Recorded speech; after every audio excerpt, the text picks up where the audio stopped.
तो यहाँ पर हमने दो पॉइंट चार्जेस लिए। फर्स्ट पॉइंट चार्ज जिसने खुद का इलेक्ट्रिक फील्ड प्रोड्यूस किया, सेकंड पॉइंट चार्ज जिसने खुद का इलेक्ट्रिक फील्ड प्रोड्यूस किया, and this two charges are interacting to each other, that means electric field of this two charges interacting to each other, क्योंकि वो इतने पास में है कि दोनों का इलेक्ट्रिक फील्ड एक दूसरे के साथ में इंटरेक्ट हो रहा है। इंटरेक्ट हो रहा है इसका मतलब डेफिनेटली यहाँ पर एक फोर्स एग्जिस्ट होगा। These are the two like charges, और like charges होने के कारण इन दोनों के बीच में जो फोर्स एग्जिस्ट होगा वो होगा force of repulsion, because you know that two like charges, that means same type of charges repulse to each other. That means definitely we can say that the force of repulsion is exist between these two positive charges. अगर आप यहाँ पर दो negative charges लेते हो तो भी दोनों के बीच में फोर्स ऑफ रिपल्शन ही होगा, क्योंकि दोनों सेम टाइप के चार्जेस हैं। लेकिन अगर यहाँ पर एक पॉजिटिव लेते हो और ये अगर निगेटिव है तो फिर दोनों के बीच में रिपल्शन नहीं होगा, अट्रैक्शन होगा। That means we can say that the force of attraction is exist between these two point charges. अब यहाँ पर पहला पॉइंट चार्ज जो है वो पॉजिटिव और सेकंड पॉइंट चार्ज कौन सा है यहाँ पर निगेटिव है। The force of attraction or the force of repulsion exists between two point charges was discovered by scientist Coulomb, and hence this force is called as the Coulomb's force. उसको हम लोग Coulomb's force कहते हैं। Actually ये दोनों positive charges हैं जिनका खुद का इलेक्ट्रिक फील्ड होता है, और जब ये इलेक्ट्रिक फील्ड एक दूसरे के साथ इंटरेक्ट होती है तो ये फोर्स यहाँ पर फोर्स का एग्जिस्टेंस समझ में आता है।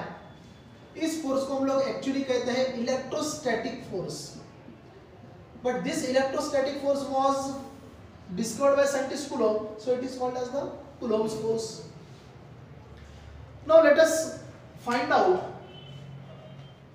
the formula for the force exists between these two point charges. वो force of repulsion भी हो सकता है, वो force of attraction भी हो सकता है। Now according to scientist Coulomb,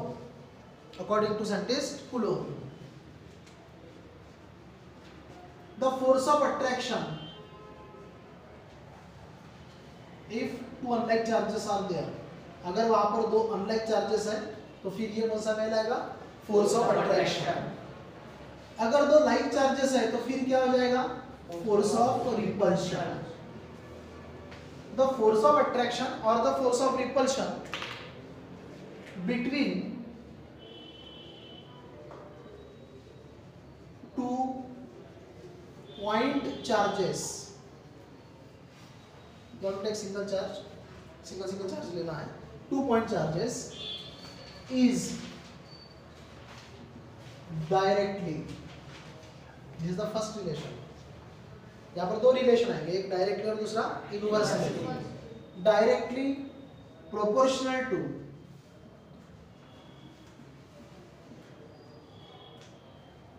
product of charges, that means we can say magnitude of charges, मतलब चार्ज का जो वैल्यू होगा, and second relation is inversely proportional to square of distance between them.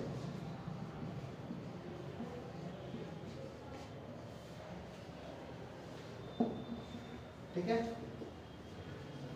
So force of attraction और the force of repulsion between two point charges is directly proportional to. First relation कौन सा दिया है यहाँ पर directly, second relation कौन सा दिया है इनवर्सली। ठीक है। Late us consider two charges, first charge Q1 and second charge is Q2, and let us consider these two charges are separated by the distance r।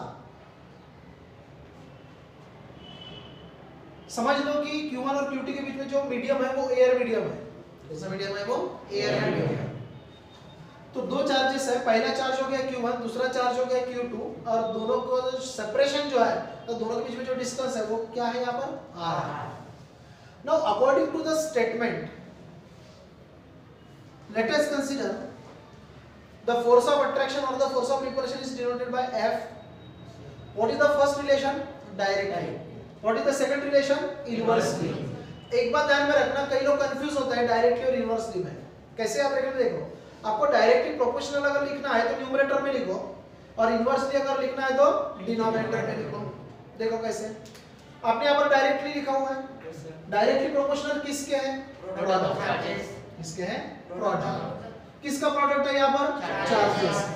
Charge का value, charge का magnitude क्या है? पहला magnitude क्या है? Q1. दूसरा क्या है? Q2. इन दोनों का प्रोडक्ट क्या हो जाएगा? Q1 into Q2. समझ में आई बात? Yes sir. ये हो गया product of two charges. Yes sir. मैंने न्यूमरेटर में लिखा है कि डिनोमिनेटर में लिखा? न्यूमरेटर में लिखा. Called as directly proportional. So F is directly proportional to Q1 Q2. Now what is the second relation? Second relation देखो कौन सा दिया हुआ है? Inverse. Force is denoted by F. Proportionality sign तो वही रहेगा. बात किसकी आ रही है यहाँ पर? इनवर्स की. इनवर्स मतलब 1/, लिख दो, आ जाएगा वो डिनोमिनेटर में. किसका, किसके इनवर्सली प्रोपोर्शनल दिया हुआ है? स्क्वायर. किसका स्क्वायर है यहाँ पर? डिस्टेंस का. डिस्टेंस क्या है यहाँ पर? r. r का स्क्वायर मतलब r स्क्वायर. हो गया, समझे? तो इस पे कैसे पढ़ेंगे? Force is directly proportional to Q1 Q2 मतलब product of two charges. Yes sir. और दूसरा रिलेशन कौन सा है? Inverse. Force is inversely proportional to r square. हमारा कौन r स्क्वायर नहीं? Force is inversely proportional to r square. अगर फोर्स इज डायरेक्टली प्रोपोर्शनल बोलना है तो force is directly proportional to 1/r square. ऐसा होता है. अगर डायरेक्टली बोलोगे तो न्यूमरेटर डिनोमिनेटर एक साथ बोलना पड़ेगा, और अगर इनवर्सली बोलोगे तो सिर्फ किसको बोलना पड़ेगा? r square. समझे? अब इन दोनों को अगर कंबाइन करोगे तो कंबाइन करने पर आपको मिलेगा यहाँ पर F is directly proportional to, दोनों का प्रोडक्ट करना है, यहाँ पर कंबाइन करना है मतलब दोनों को मल्टीप्लाई करना. तो ये हो गया Q1 Q2 into 1/r square. So formula becomes F is directly proportional to Q1 Q2/r square. Clear है? Yes sir. ठीक है. जब हम प्रोपोर्शनैलिटी साइन को हटाएंगे तो यहाँ पर आपको इक्वालिटी साइन लाना है. तो प्रोपोर्शनैलिटी साइन को हटाओगे तो इक्वालिटी साइन के साथ में एक कांस्टेंट लेना पड़ेगा. बराबर है? रेशियो ऑफ प्रोपोर्शन में हम लोग पढ़ते हैं. रेशियो ऑफ प्रोपोर्शन में हम लोगों ने मैथमेटिक्स में रेशियो ऑफ प्रोपोर्शन जो है उसमें इनवर्सली और डायरेक्टली प्रोपोर्शनैलिटी होता है. जब हम प्रोपोर्शनैलिटी साइन को हटाते हैं तो इक्वालिटी के साइन के साथ में एक कांस्टेंट भी लेना पड़ता है. तो यहाँ पे हम लोग इस प्रोपोर्शनैलिटी साइन को हटाएंगे, और प्रोपोर्शनैलिटी साइन को हटाओगे तो आप यहाँ पर लोगे इक्वालिटी साइन, और इस इक्वालिटी साइन के साथ में कांस्टेंट लोगे. And let us consider this constant is denoted by c, and this c multiply with Q1 Q2/r square, where c is called as,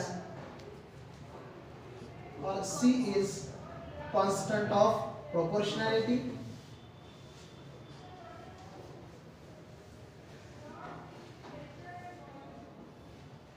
And this constant of proportionality is equal to 1/4 pi epsilon. ये जो symbol है, इस symbol को epsilon कहा जाता है.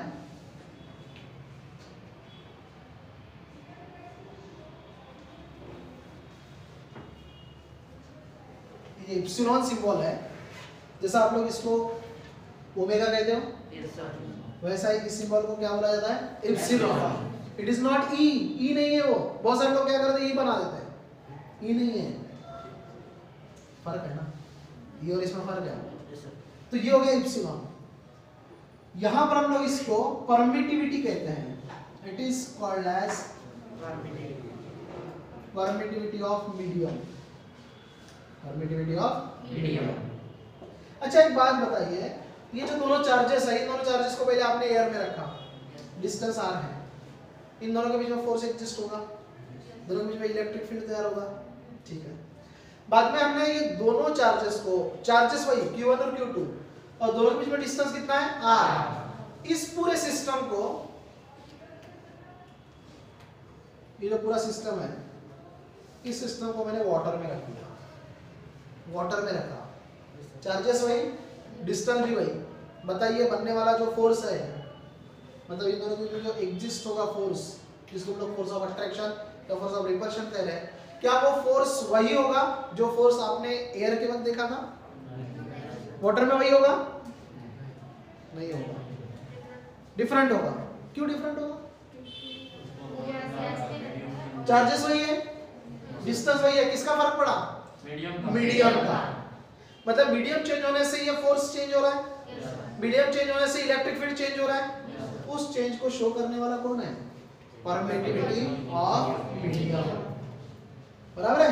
यहाँ पर क्या लिखा 1/4 पाई एप्सिलॉन 0, 4 तो न्यूमेरिक वैल्यू है ना, पाई कितना होता है 3.14 होता है 22/7, लेकिन एप्सिलॉन जो है वो कुछ तो होगा, कुछ तो बताएगा। तो वो क्या बताता है, जब अभी जैसे मैंने एग्जांपल दिया कि आपने एयर में रखा, बाद में इसी को आपने वाटर में रखा, चार्जेस वही है, डिस्टेंस भी वही है, लेकिन फिर भी आपको मिलने वाला जो फोर्स है वो डिफरेंट है। तो चेंज हो रहा है कि नहीं हो रहा है? उसको शो करने वाला जो फैक्टर यहाँ पर लिया जाता है, जो पैरामीटर यहाँ पर लिया जाता है, जो कांस्टेंट लिया जाता है, it is called as permittivity of medium.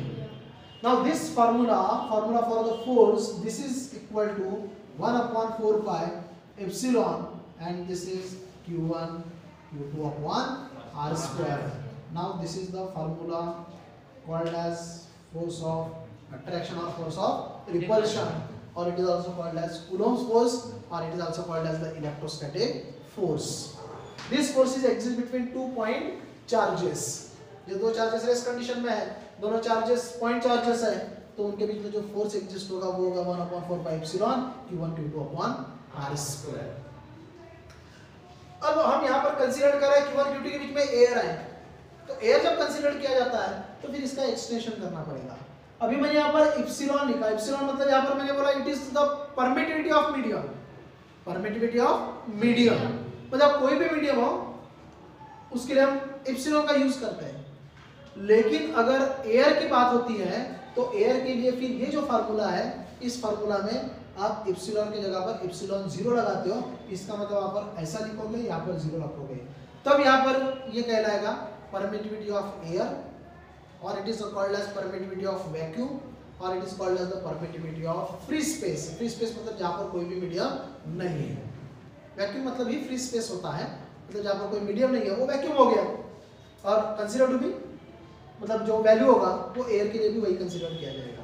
So permittivity of air और परमिटिविटी ऑफ वैक्यूम और परमिटिविटी ऑफ फ्री स्पेस, उसके लिए हम लोग एप्सिलॉन 0 का यूज करते हैं।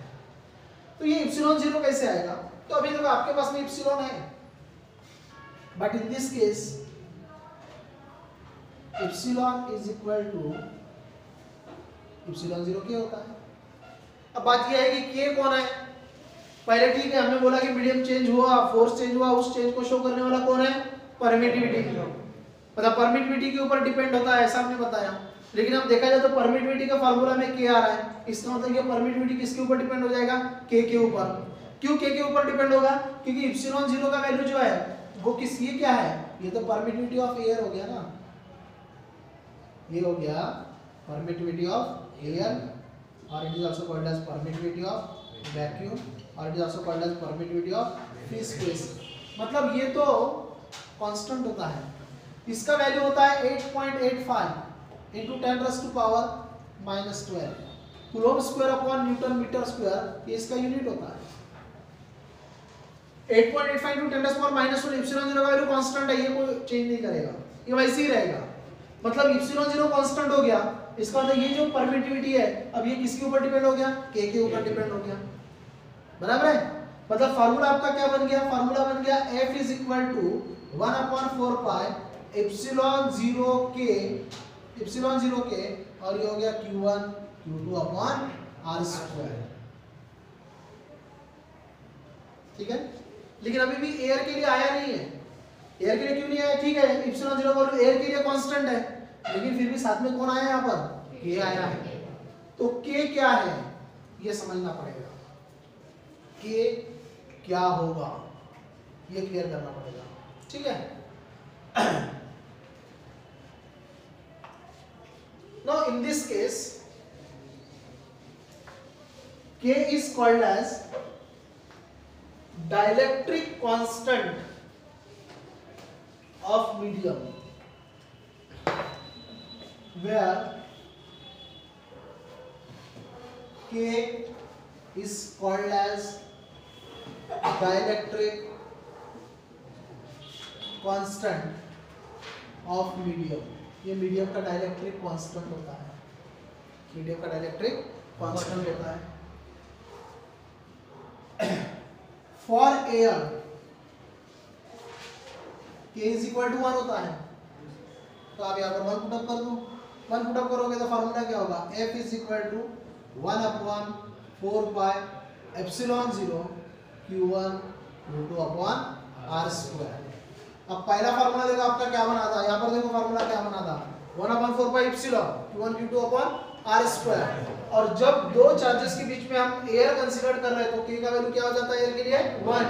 और वही फार्मूला आपका मतलब ये जो एक्सटेंडेड फार्मूला है वो आपका बन गया 1/4 pi epsilon 0 Q1 Q2 upon R square. तो ये फार्मूला स्पेशली अब किसके लिए हुआ, एयर के लिए, जब दो चार्जेस के बीच में एयर है. और ये फार्मूला स्पेशली किसके लिए हुआ, या ये फार्मूला स्पेशली किसके लिए हुआ, जब दो चार्जेस के बीच में क्या है, मीडियम है. मीडियम अदर देन एयर, मतलब एयर के अलावा कोई भी मीडियम हो वो अगर दो चार्जेस के बीच में होता है तो आप या तो ये फार्मूला यूज करो या तो ये फार्मूला यूज करो. K का वैल्यू मतलब डाइलेक्ट्रिक कांस्टेंट का वैल्यू एयर के लिए 1 होता है, बट फॉर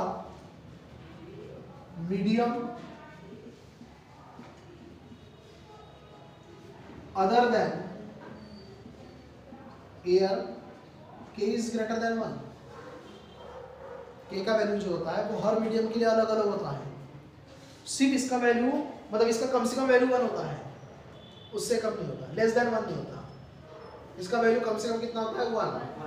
और किसके लिए 1 होता है वो, एयर के लिए. इसका मतलब बाकी जो मीडियम है उसमें K का वैल्यू ग्रेटर देन क्या रहेगा, 1 रहेगा. समझे, ग्रेटर देन 1 रहेगा. ग्रेटर देन 1 अगर है तो इसका मतलब यहाँ पर K का वैल्यू आप सब्स्टिट्यूशन करोगे तो 1/4 पाई एप्सिलॉन जो है वो चेंज होगा कि नहीं होगा, ये चेंज होगा, ये चेंज होगा. इसका मतलब अब ये वैल्यू अगर कांस्टेंट भी आप रखते हो तो 1/4 पाई एप्सिलॉन अगर चेंज होता है तो इसका मतलब फोर्स का वैल्यू भी चेंज होगा. तो बराबर यहाँ पर क्या होगा, K चेंज हुआ मतलब एप्सिलॉन चेंज हुआ, और एप्सिलॉन चेंज हुआ इसका मतलब कौन चेंज हुआ, फोर्स. क्योंकि आप दोनों चार्जेस को तो सेम ही ले रहे हो, दोनों के बीच में डिस्टेंस क्या ले रहे हो, r. आपने पहले एयर में रखा, बाद में आपने वाटर में रखा, मतलब चेंज कौन हुआ, मीडियम. मीडियम चेंज हुआ इसका मतलब कौन चेंज हुआ, K. K चेंज हुआ मतलब कौन चेंज हुआ, परमिटिविटी. परमिटिविटी चेंज हुआ इसका मतलब कौन चेंज हुआ, फोर्स. मतलब मीडियम चेंज हुआ, इसको बताने के लिए यहाँ पर हम लोग या कौन सा वैल्यू ले रहे हैं, यहाँ पर dielectric constant. Dielectric constant change होने से कौन चेंज हुआ, परमिटिविटी. और परमिटिविटी चेंज होने से कौन चेंज हुआ, फोर्स. समझे. बाकी Q1 Q2 और R जो है वो तो आपका सेम ही है. तो इस प्रकार से K जो होता है वो होता है dielectric constant of medium, and this K is equal to 1 for the air. और एयर के अलावा कोई भी मीडियम है तो फिर K का वैल्यू ग्रेटर देन 1 रहेगा. जैसे कोई मीडियम दिया है उसमें K का वैल्यू 5 दिया है, use this formula, just substitute value of K is equal to 5. Epsilon 0 तो कांस्टेंट है, 4 भी कांस्टेंट है, पाई भी कांस्टेंट है. ठीक है, Q1 Q2 गिवन रहेगा, R का वैल्यू गिवन रहेगा, तो K यहाँ पर आपको सब्स्टिट्यूट करना पड़ेगा. लेकिन एयर अगर है तो K इज इक्वल टू क्या होता है, 1. So no need to write 1, no need to write here K, इसलिए मैंने यहाँ पर K लिखा नहीं. Otherwise this formula is applicable for all the medium. ये सभी के लिए एप्लीकेबल है. ये जो फोर्स का फार्मूला है ये सभी मीडियम के लिए एप्लीकेबल है, इवन एयर के लिए भी एप्लीकेबल है. लेकिन एयर के लिए K का वैल्यू 1 होता है तो लिखने की जरूरत नहीं है, इसलिए हम यहाँ पर K नहीं लिखते और डायरेक्ट ये एयर के लिए मान लेते 1/4 pi epsilon 0 Q1 Q2 upon R square. Clear है.